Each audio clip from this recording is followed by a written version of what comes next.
Today on Clear Your Clutter Inside and Out, we're talking about getting a handle on debt. Do you cringe every month when all of your bills come due? Are you worried about how you'd cover an emergency? Have you found yourself feeling like you're going to spend the rest of your life paying off interest and never feeling like you'll break even or get ahead? Learn how to begin to release the financial clutter of debt as we continue our month focused on 3 actionable steps to declutter your life. Do you control your clutter or does your clutter control you? On Clear Your Clutter Inside and Out, we'll teach you awareness as well as action steps to create change in your life. Come on, let's get started. The last episode was about stress. Today episode was inspired because I see many people in debt and just plain overwhelmed. Many people who were doing okay, COVID happened, and many have gone into debt. Their stress has increased. I think with COVID, the more I read and learn, it appears like the wealthy got wealthier, and people who are maybe middle class and below really suffered the most. Once when I was living in Los Angeles, I had a trauma and I charged $1,000 in credit card. You might think, that's not that much, but this is probably what, 15 or so years ago. No, it's been more than that, maybe probably 20, 25 years ago. And so I don't know what that would be equivalent today.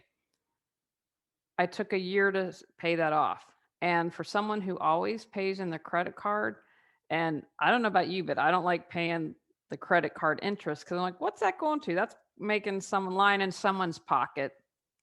And because so many people rely on credit cards. Anyway, so that caused me an amount of stress.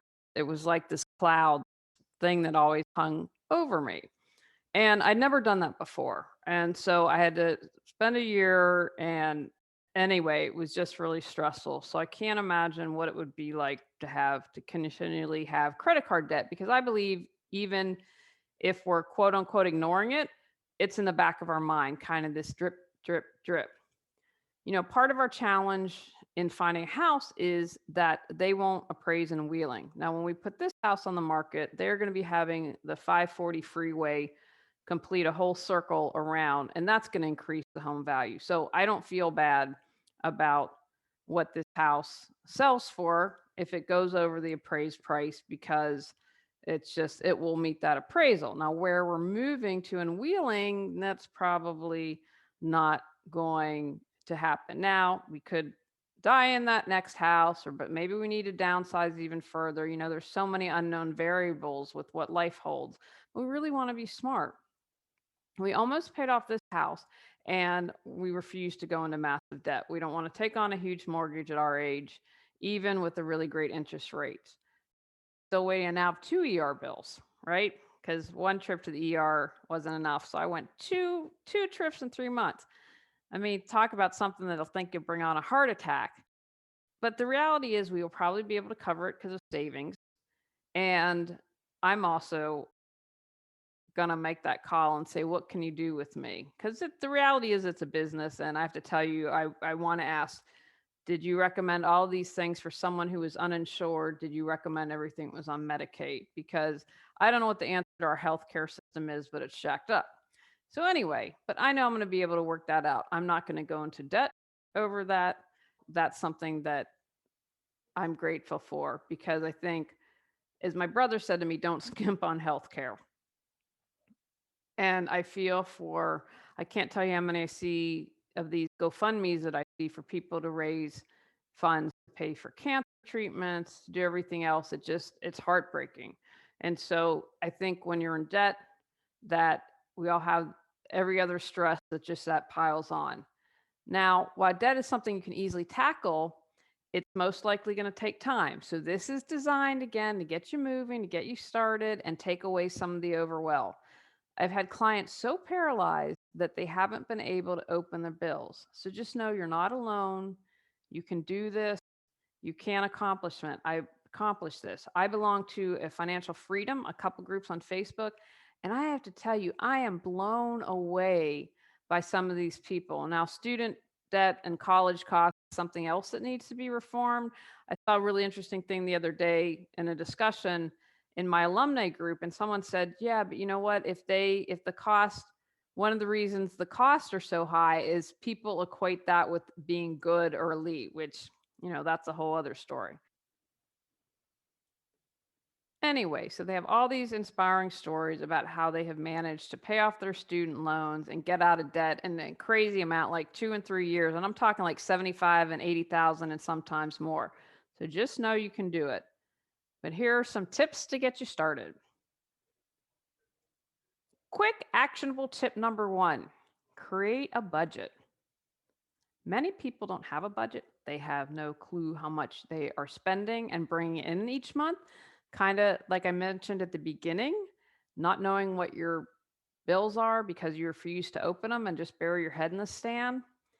And if you don't have a budget, you might be surprised at how much something is costing you. Like if you spend 5, 10, $20, you might not think of it. But if you're doing it frequently, it adds up. Of course, my favorite Target, Starbucks. Fancy pants coffee, maybe $5. I think you can definitely spend 6, 7, 8 on that. Times that by 52 weeks. You spend 30, 40, $50 on dinner once a week. Multiply that by 52 weeks. You get the idea. So when you look at that number, I'm not really good at math. Let's do 10 times 52 weeks. So that's $520. For some people, that might be a mortgage payment, half of a mortgage payment. That makes a difference. So what you're going to want to do is get your statements, like your credit card bills, your if you have an automobile payment, your mortgage, grab your paycheck stubs, get your grocery receipts. Now that's always going to vary, but you can get a good idea.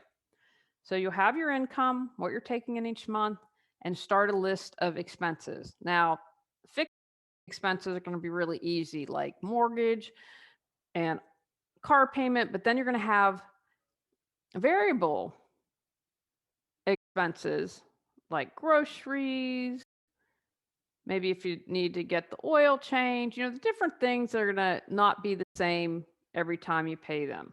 So you're going to want to total those up, but that's why I said get all your grocery receipts so you can get an idea. Okay, you know what? I spend 400, 500, 600 a month and then budget around 500. So then you look at everything, you see my income and what I'm spending each month. And if you have credit card debt, you're going to want to include that. So cable, beauty, and clothing are good places to start to cut your budget to save money. I mentioned the Starbucks, like if you're spending $10 randomly a week, that's 520 that you've just found in your budget. You can use a good old-fashioned Excel spreadsheet. There are apps such as Pocket Guard, Mint, YNAB, Good Budget.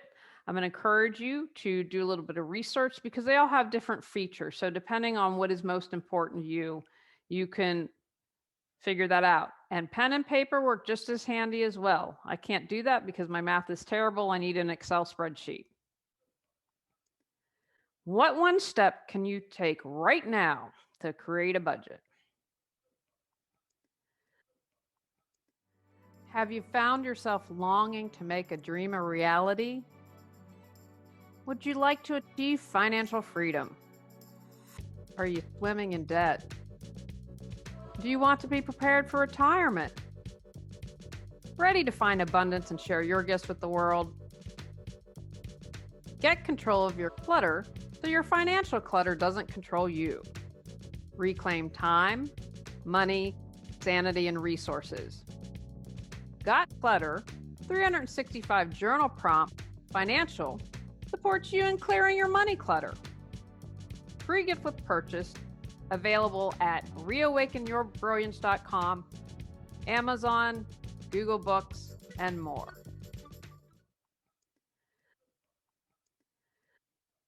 Quick, actionable tip number 2: sell your clutter. This is a bonus tip. Do you see how I related that to the first episode this month? Because if you've already been clearing physical space, I'm hoping that you already have a pile to begin with. Most of you are going to have stuff lying around. We have now done 2 rounds of downsizing in about the same amount of time. And we don't buy stuff every day, and we're not bringing in a lot of stuff. And I clear my clutter regularly. And I'm like, dang, we own a lot. So if I'm in that position, I know you are as well. So sell what you're not using. I have to tell you, we had our garage sale. Boy, do we had fun. I like seeing that cash, and that cash lasted us a while. If you did the 3 tips from the first episode, you're probably going to have stuff lying around that you've already taken a huge leap because you've got a pile of stuff. And I'm hoping that that's the case. And you're already like, ha ha, I know exactly where everything is that I'd like to share. You could do a garage sale. And don't forget to post online. I learned at our garage sale 2 years ago that people map out. This one woman I was super impressed with. She figures out at the beginning of the year everything she's going to need, and then she hits garage sales, and she said pays penny on the dollars. I would I will negotiate. I'm not a like my husband's like, just that's fine. I'm more the one that's like, I'm not going to give it away for free. And in a couple cases, I donated it instead because people wanted to pay so little. And I thought you can pay more and give it to a charity. So if you have different personalities, or if you're like me, make sure maybe there's a balance there to help you out. If you don't want to do a garage sale, and you might just have a couple items, Craigslist, consignment shops, if you have clothes, for instance, or maybe a pawn shop. The pawn shop's probably not going to pay you much, so maybe you want to try to do another option.